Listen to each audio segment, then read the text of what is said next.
بسم اللہ الرحمن الرحیم۔ السلام علیکم۔ Tariq Javed Khokhar advocate law for you channel کے ساتھ چینل کو سبسکرائب کر لیں، لائک شیئر کومنٹس کریں اور اپنی رائے کا اظہار بھی کریں۔ امید کرتا ہوں کہ آپ سب ٹھیک ہوں گے۔ اللہ پاک سب کو اپنی حفظ و امان بہت میں ہی اہم رکھے۔ ویڈیو ہے جی، بہت اہم انفارمیشن ہے ایف بی آر کے حوالے سے ہی، اور دوسرا بینکس کے حوالے سے۔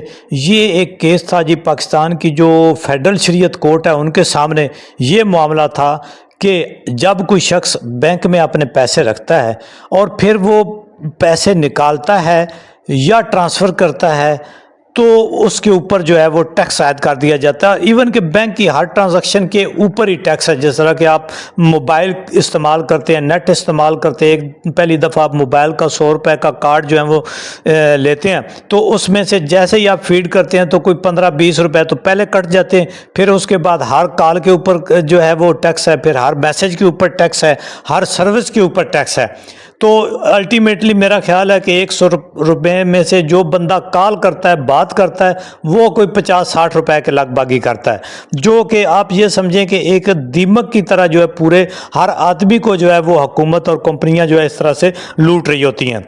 اسی طرح بینکس ہیں، ان کا نظام بھی اسی کے اوپر چلتا ہے۔ آپ کی میسج سروسز ہے، آپ کو جو بھی وہ سروس دیتے ہیں اس کے لیے اس کے بدلے میں وہ کوئی پیسے جو ہیں وہ کٹوتی کرتے ہیں، جبکہ اگر آپ کا پیسہ بینک میں پڑا اس کے اوپر آپ کو پرافٹ آتا ہے تو اس میں سے آپ کا جو ہے وہ ٹیکس کٹوتی ہوتا ہے۔ اگر آپ فائلر ہیں تو آپ کا 15% کٹوتی ہوگا، اور اگر آپ نان فائلر ہیں تو 30% کٹوتی ہوگا۔ تو اس کے اوپر اور پھر جو پیسے نکالتے ہیں، آپ کے پیسے پڑے، آپ نے پیسے نکالے یا کسی کو ٹرانسفر کیے، اس کے اوپر ٹیکس۔ آپ کا ایک بینک کا جو کارڈ ہے دوسرے بینک میں یوز کیا، اس کے اوپر ٹیکس۔ تو اب فیڈرل شریعت کورٹ نے حال ہی میں ایک فیصلہ دیا ہے 2 دن پہلے، جس میں یہ اس نے کہہ دیا کہ یہ ود ہولڈنگ ٹیکس جو ہے یہ ناجائز ہے، غیر قانونی ہے، غیر شرعی ہے، اور یہ ختم ہونا چاہیے۔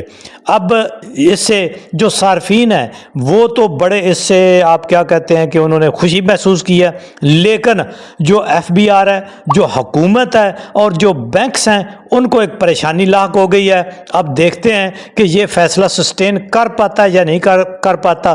وہ کہتے ہیں کہ ہم اس فیصلے کو سپریم کورٹ میں چیلنج کریں گے، اور اب دیکھتے ہیں کہ اس پہ مزید کیا ڈیولپمنٹ ہوتی ہے۔ لیکن ابھی تک کی اطلاعات کے مطابق 2 دن پہلے فیڈرل شریعت کورٹ نے کیٹیگوریکلی کہہ دیا ہے کہ جو ود ہولڈنگ ٹیکس بینک کاٹتے ہیں، یعنی آپ ایک صارف کا پیسہ پڑا ہے، اس پیسے کو نکالنے کے لیے، ڈرا کرنے کے لیے یا کسی کو ٹرانسفر کرنے کے لیے ود ہولڈنگ ٹیکس جو ہے وہ غیر قانونی ہے، غیر شرعی ہے، اور اس کو جو ہے وہ ختم کیا جائے۔ دیکھنا یہ ہے کہ حکومت، بینکس، ایف بی آر، جو بھی یہ اس میں پارٹی تھے لوگ، کہ یہ اس فیصلے کو دوبارہ جو ہے وہ فیڈرل شریعت کورٹ میں ہی اس کو جو ہے وہ جائیں گے کہ جی اس کے اوپر نظر ثانی کی جائے، یا پھر اس کو اپیل کی شکل میں یا کسی اور شکل میں چیلنج کرتے ہیں سپریم کورٹ میں، اور پھر اس کے اوپر سپریم کورٹ یا اگر فیڈرل شریعت کورٹ ہی دوبارہ سے اس پر کیا فیصلہ کرتی ہے۔ لیکن اس کے لیے بھاری ٹیکسوں کے لیے وصولی کے لیے حکومت نے جو ہے وہ کمر کس لی ہے کہ ہم نے ہر شخص سے کسی نہ کسی مد سے کچھ نہ کچھ پیسہ نکال کے اپنا نظام حکومت چلانا ہے۔